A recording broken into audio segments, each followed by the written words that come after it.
Hello, सत श्री अकाल। क्या हाल चाल है आप सबके। देखिए, आज एक मेरे पास प्रिंटर आया है कैनन का G2010। अब इसमें इशू क्या है, देखिए इंक पैड पूरा इसका फिल हो चुका था। ये देखिए, दिखा रहा हूँ आपको। ये देखिए कितना इंक पैड इसका फुल हो गया है ना। ये इंक पैड फुल होने के कारण क्या हुआ, देखिए प्रिंटर लाने ले जाने में एक तो पूरा यहाँ तक इंक चले गई, पूरी पूरे प्रिंटर में इंक चले गई। देखिए ये यहाँ यहाँ भी ऊपर ऊपर इंक चली गई थी। मैं अभी पोंछ दिया हूँ। ये देखिए इधर देखिए, पूरी पिकअप असेंबली में पूरी इंक इंक हो गई है। ठीक है, इसके पूरे पार्ट्स में इंक लग गई है। ये देखिए पूरे पार्ट्स में, ढक्कन में, सेंसर में। ये देखिए ये पूरी इंक चली गई है ना। इसके देखिए इनकोडर में भी इंक लग गई है। ये देखिए, है ना। तो ये वीडियो बनाने का मकसद क्या है, वीडियो बनाने का मकसद ये है। ये देखिए पूरे गियर असेंबली में चली गई है। तो वीडियो बनाने का मकसद ये है कि जो पुराने कैनन के प्रिंटर आते थे, है ना, उसमें इंक पैड जब फिल हो जाता था, फुल हो जाता था, तो जब लीकेज करता था ज़्यादातर कस्टमर को तभी पता चल रहा है कि अब इसको चेंज कराना है। और जो कस्टमर को नॉलेज होता है वो हेड क्लीन कम करते हैं, इंक फ्लैश कम करते हैं, प्रॉपर वे में इंक फिल करते हैं टाइम आने पे, है ना, ख़त्म नहीं होने देते, मेंटेन करके रखते हैं प्रिंटर को, प्रिंटर डायरेक्ट बंद नहीं करते। और बीच बीच में दो स्क्रू पीछे होते हैं ढक्कन, उनको खोल के इंक पैड भी चेक करते रहते हैं कि इंक अपनी फिल हुई कि नहीं हुई है ना। कि थोड़ा बहुत भी यदि लीकेज कर रहा है तो वो कांटेक्ट करते हैं शॉप वालों से या कैनन वालों से। तो ये जैसे कस्टमर लेकर आया है मेरे पास प्रिंटर, ये पूरा ही इंक पूरा फिल हो चुका है। और पूरा जब गिर रहा था तो भी वो ध्यान नहीं दिए, लग वो तो भी वो चलाते रहे कंटिन्यू। अब इसके कारण आज ये प्रिंटर पूरा देखिए बंद हो गया। क्यों? क्योंकि हर जगह इसका इंक चला गया, कागज़ नहीं खींच रहा है, प्रिंट क्लियर नहीं आ रहा है। ये देखिए प्रिंट फ़ोटो निकाल रहे थे तो फ़ोटो देखिए ऐसा आ रहा है ना। ऐसा ही क्यों हुआ? क्योंकि जो पूरी इंक है, हो सकता है कि हेड के कैरिज के अंदर भी चले गया हो और इनकोडर, सेंसर सबको डैमेज कर दिया हो, है ना। तो वीडियो बनाने का मकसद ये है कि आप प्रॉपर वे में चेक करते रहें। और सबसे अच्छी बात ये है कि आज बहुत बड़ा कारण मिला है मेरे को।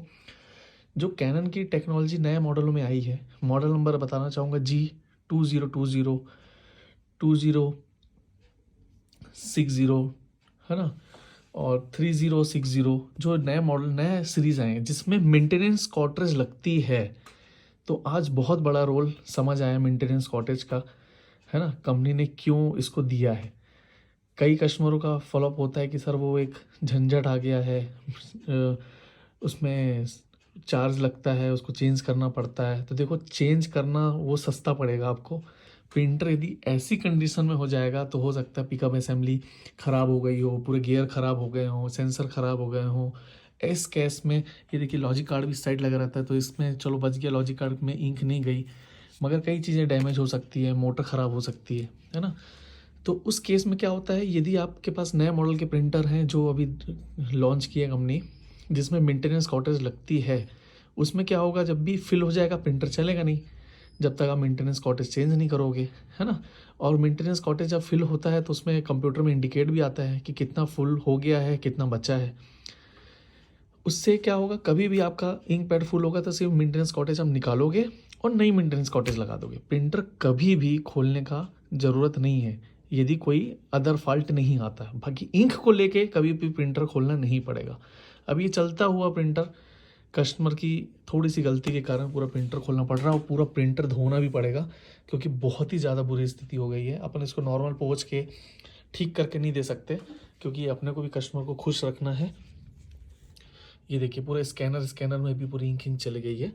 तो ये मेरा वीडियो बनाने का मकसद ये है कि थोड़ा सा आप ध्यान दीजिए, यदि कैनन के पुराने मॉडल यूज कर रहे हैं जो बहुत सक्सेस मॉडल है, बहुत ही रफ एंड टफ मॉडल है। जैसे ये वाला प्रिंटर है, करीब ये 1 लाख पेज निकाल चुका है और अभी भी चल रहा था। बस कस्टमर की ही गलती के कारण, कस्टमर भी एक्सेप्ट किया कि हाँ भाई मेरी गलती है कि प्रिंटर कई दिनों से लीकेज कर रहा था और उसके चक्कर में ये पूरा इंक हो गया। और यहाँ यहाँ इंक कैसे आ गई, क्योंकि बहुत ओवर ये आपका भर गया था। ये देखिए देखिए हल्का सा मैं छू रहा हूँ, देखिए कितना भर गया ये, है ना। तो इसको चेंज करना चाहिए था, है ना। तो ये बताने के लिए मैं सोचा कि आपके लिए एक वीडियो बनाया जाए कि आपको डिफरेंस पता चले। जो कस्टमर, कई कस्टमर को कॉल आता है कि ये मेंटेनेंस कॉटेज क्यों है, कैसे है, क्या है, ये इसलिए मैं सोच रहा था कि एक वीडियो बनाया जाए इसके ऊपर।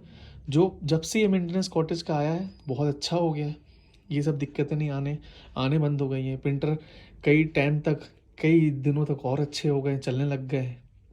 जो प्रिंटर की एक रिसाइकल टाइम था कि 3 साल चलना है, वो 5 साल चलेगा। क्यों? क्योंकि प्रिंटर ही कम से कम खुलेगा। कम से कम आप हाँ, जो इंक यूज करते हैं उसको भी आप ओरिजिनल यूज करिए, है ना, प्रॉपर वे में चलाइए, कोई दिक्कत नहीं है। ठीक है। अब आने वाले जो एप्सन के भी प्रिंटर हैं, जो एम सीरीज़ के black and white mono printer आए हैं एप्सन के भी, उसमें भी आप देखेंगे मेंटेनेंस बॉक्स दे दिया है, उसमें भी दे दिया मेंटेनेंस बॉक्स। तो अब धीरे धीरे एप्सन भी अपने कलर प्रिंटरों में मेंटेनेंस बॉक्स लेकर आ रहा है। जो हाई रेंज है A3 वाले जो प्रिंटर हैं एप्सन के, उसमें भी मेंटेनेंस बॉक्स उसने दे दिया है। तो धीरे धीरे करके सब कंपनियां मेंटेनेंस बॉक्स में लेकर आ रही है, क्योंकि बहुत सारी चीज़ें ऐसी थी, टेक्निकल चीज़ें, जो कंपनी को भी समझ आई कि ये अपडेट करना ज़रूरी है। तो जो भी अपडेट लेकर आया है कैनन मेंटेनेंस बॉक्स को लेके, बहुत बढ़िया लेकर आया है। बस थोड़ा सा जो कॉस्टली है उसको थोड़ा सा इनको प्राइस कम करना चाहिए, और बाकी जो कैनन करेगा सपोर्ट, बहुत अच्छी बात है।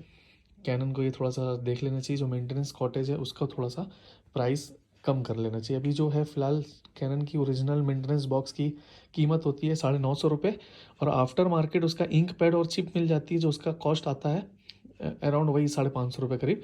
तो ये सब थोड़ा जो, अब मैं चाहूँगा कि आप ओरिजिनल ही यूज करें, तो कैनन है, अब जब उसको सपोर्ट करना चाहिए मेरे हिसाब से। बाकी जो टेक्नोलॉजी है आपका मेंटेनेंस बॉक्स की बहुत बढ़िया है, कि इस पोजीशन में तो नहीं होता, काम बढ़ता तो नहीं है। अब ये जैसे कस्टमर का काम बढ़ गया। चलिए ठीक है फ्रेंड्स, फिर मिलते हैं कुछ नई वीडियो पे। Okay, thank you.